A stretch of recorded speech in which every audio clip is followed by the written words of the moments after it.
Go back to TK and learn how to use your words, Mr. Rochester. Jane finally gets word from home, and it is as messy as you expected. Yes, home, gated, with her aunt and her cruel cousins. Y'all remember the maid Bessie, the one who was kind to her and actually came to visit her when she was at Lowood?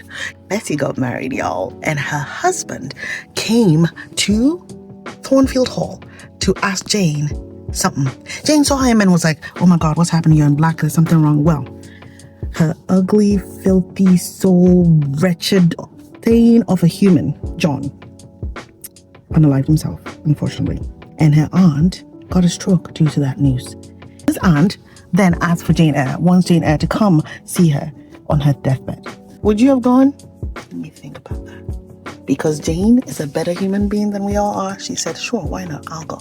This is the same aunt who locked her in the red room and Jane passed out from fear and anxiety, and the same aunt who tried to sabotage her future at Lowood by telling lies to Mr. Brocklehurst. Now, y'all know that Jane is hired help, right? She's working as a governess for Mr. Rochester's ward, Adele. She has to go ask her boss, her master of the house, if she can take time off to go see her aunt. Suddenly, this man, who I have such great feelings for, who I have very, very intense feelings about, is trying to have a secondary conversation and ask her, well, how do you say farewell?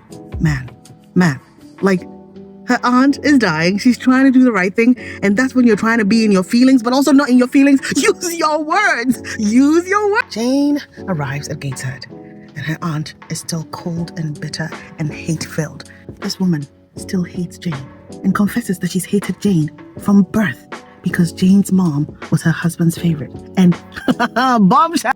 Sister Jane actually had an uncle on her mother's side who came to look for her, sent a letter to Mrs. Reed, and Mrs. Reed said Jane was dead. Why?